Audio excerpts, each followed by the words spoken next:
अस्सलाम वालेकुम, मैं हूं इमरान आज़म और आप देख रहे हैं मेरा यूट्यूब चैनल इमरान आज़म व्यूज़। इसराइल और ईरान के दरमियान जो है जंग अब जो है खून रेज़ इक़्तिसादम में तब्दील हो चुकी है और ईरान की जानिब से भरपूर जो है जवाबी हमला किया गया है। बहुत सारी अपडेट्स हैं जो आप तक पहुंच चुकी होंगी, लेकिन उन सब की मैं ब्रीफ समरी आपके सामने पेश करूंगा और आपको ये बताऊंगा कि पैरेलल चीज़ें किस तरह चल रही हैं और अब तक जो जवाबी जो स्ट्राइक किया है ईरान ने उसमें ईरान को किस कदर कामयाबी हासिल हुई है और ये कितना अहम है और क्या इसराइल इसकी तवक्को कर रहा था, इस पर आलमी मुबसरीन या दिफाई तजिया कार क्या कहते हैं, वो सब सूरत हाल आपके सामने रखूंगा। लेकिन उससे पहले आपसे गुजारिश है, अगर आप मेरे चैनल पे नए हैं तो इमरान आज़म व्यूज़ को सब्सक्राइब कीजिए, बेल आइकन दबाइए, वीडियो लाइक कीजिए और इसे शेयर कीजिए। अब जनाब जो अब तक की सूरत हाल है, आपको पता है कि कल इसराइल ने ईरान के ख़िलाफ़ जारियत की और मिसाइलों की बारिश कर दी, अहम तरीन अस्करी कमांडर्स को, एटमी साइंसदानों को शहीद कर दिया। लेकिन उसके बाद ईरान ने कहा था कि भरपूर जवाब दिया जाएगा और बिल्कुल जवाब दिया गया और रात जो गए ईरान की जानिब से भरपूर जो है हमला किया गया इसराइल के ऊपर और तल अवीव जो है धमाकों से गूंज उठा। इसमें तल अवीव के अंदर जो हसास मिलिट्री इंस्टॉलेशन थी इसराइल की, उन्हें निशाना बनाया गया। अब तक की इतलात के मुताबिक जो है इसमें दर्जनों जो इसराइली शहरी हैं वो ज़ख्मी भी हुए और जो 3 से 4 हलाकतों की जो है इतलात हैं। इसके साथ साथ ईरान ने यह भी दावा किया कि 2 जो जदीद तरीन लड़ाका तैयारे हैं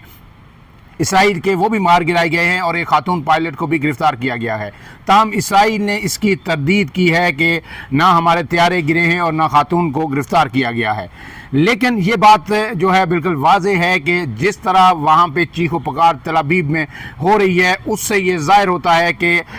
जो इसराइल इस हमले की तवक्को नहीं कर रहा था। इसराइल समझ रहा था कि शायद जिस तरह माजी में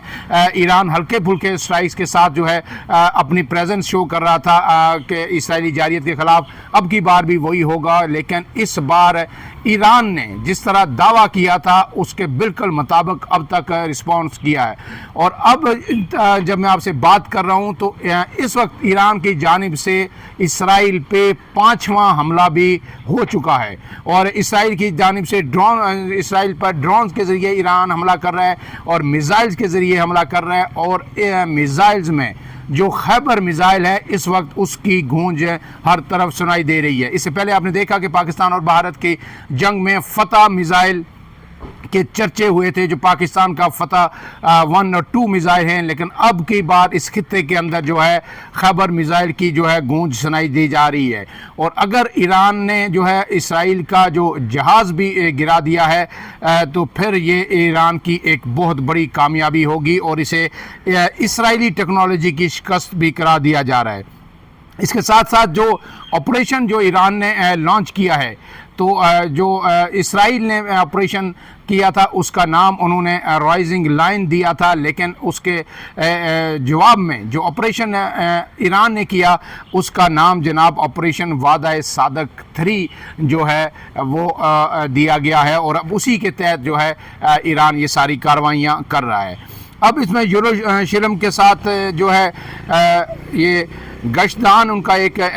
शहर है, वहाँ पे भी जो है धमाकों की आवाज़ें सुनाई दी गई हैं। लेकिन ज़्यादा हमले जो किए गए हैं वो तल अवीव में किए गए हैं और इसमें इसराइल की जो जोहरी तनसीबात हैं, जो तहकीकी मरकज़ है, उसको भी निशाना बनाया गया है। और पाकिस्तान इनकलाब ने जो कहा है उनके दावे के मुताबिक 300 मिसाइल इब्तदाई तौर पर दागे गए हैं इसराइल के अंदर। दूसरी जानिब जो है इसराइल ये कह रहा है कि जनाब ये 200 के करीब बैलिस्टिक मिसाइल जो है ईरान की जानिब से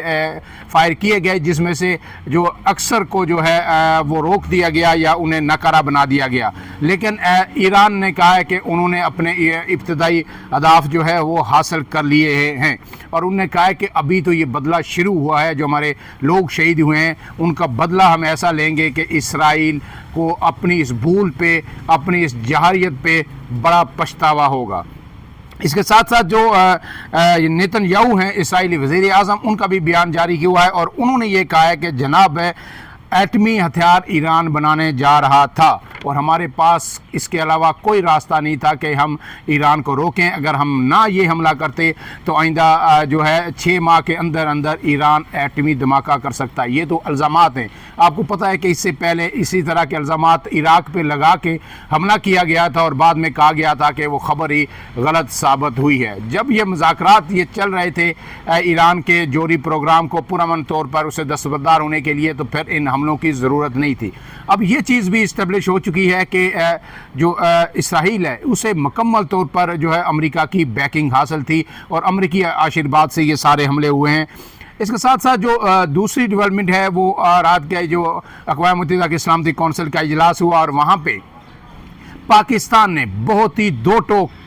मौक़िफ़ इख्तियार किया है और बिल्कुल पूरी तरह खुल के इसराइली इस जारियत की न सिर्फ मज़म्मत की है बल्कि ईरान के साथ मुकम्मल तौर पर खड़े होने के अज़्म का भी इआदा किया और उन्होंने आलमी बरादरी को भी ये एहसास दिलाया कि इसराइली जारियत को अगर रोका ना गया तो पूरी दुनिया का जो अमन तबाह हो सकता है। सिर्फ पाकिस्तान नहीं, इसके साथ अब ये भी जो है मुकम्मल तौर पर इस्टेब्लिश हो चुका है कि चीन भी जो है वो ईरान के साथ खड़ा है और उसने इन धमाकों की, हमलों की, इसराइली जारियत की सख्त तरीन मज़म्मत की है। रूस भी उसी सफ़ में खड़ा है। गोया जो लग रहा था, ऐसा लग रहा था कि ईरान जो है अभी तक शायद तनहा ये जंग लड़ रहा है, तो ऐसा अब ये तासर ज़ायल हो चुका है क्योंकि चीन और ईरान और पाकिस्तान और रूस ये अब जो है बिल्कुल एक ज़बान है। सऊदी अरब ने भी मज़म्मत की है, लेकिन जिस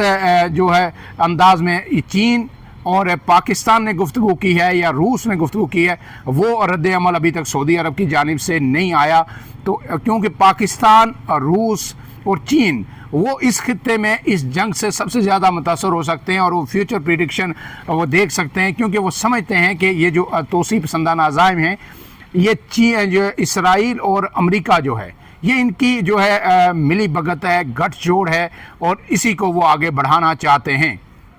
ईरान के जो है इंडिया के साथ बड़े अच्छे ताल्लुकात रहे। यहाँ पाक भारत जंग के दौरान भी आपने देखा कि ईरान ने सालिसी की कोशिश की, उनके वज़ीर ख़ारजा पाकिस्तान आए, इंडिया गए, लेकिन अभी तक इंडिया की जानिब से किसी तौर पर जो ईरान को तवक्को थी या ईरान सोच रहा था कि किसी लम्हे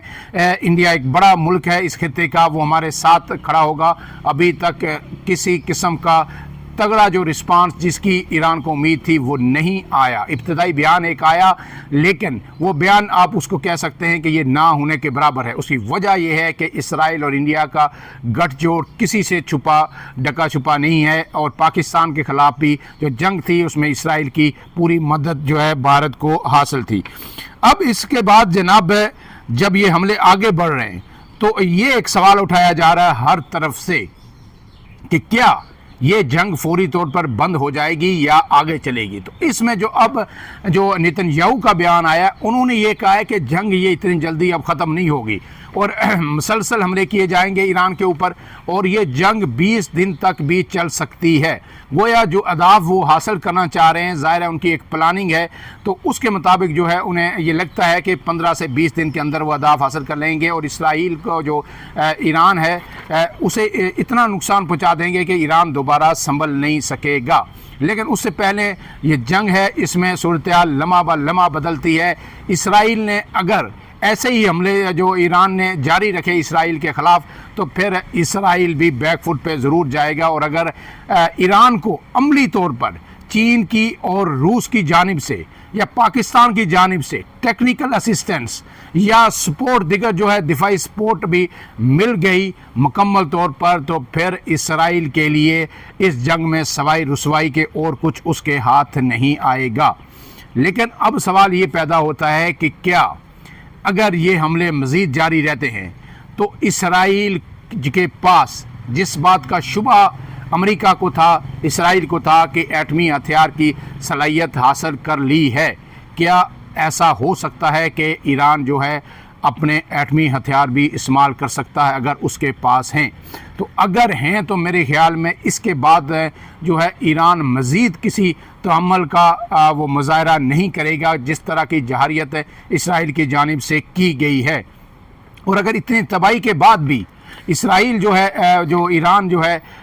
ऐसे कोई इक़दाम नहीं करता, तो इसमें की भी दो ताबीरें हो सकती हैं। एक तो ये हो सकता है कि जनाब इसराइल अपना जो उसका एक स्टांस था कि वो जो एटमी क़ुव्वत हासिल करना चाहता है वो दिफाई मकासद के लिए नहीं है, पुरअमन मकासद के लिए है। वो पाकिस्तान भी उसके साथ कंधे से कंधा मिला लेगा, लेकिन इस वक्त कौमी गैरत, खुद मुख्तारी और सालमियत ईरान की पहली तरजीह यही है। और ईरान का जो रिस्पांस है वो भी यही बता रहा है कि जिस तरह उनकी शहादतें हुई हैं, जिस तरह उनकी क़यादत को टारगेट किया गया है, अब वो हर तरह का रिस्पांस देगा। अब जो है इसराइल की जानिब से, मोसाद की जानिब से एक वीडियो भी जारी की गई है और उसमें ये वह दिखाया गया है कि किस तरह जो है ईरान के अंदर तक मोसाद का नेटवर्क ऑपरेट कर रहा है। ईरान के अंदर से ये दिखाया गया है कि वहाँ से जो है चीज़ें ऑपरेट हो रही हैं, गाड़ियाँ ईरान की सरहद के करीब ला के खड़ी की गई हैं, वहाँ से मिसाइल दागे गए, ड्रोन्स तो ईरान की सरहद के अंदर से छोड़े गए।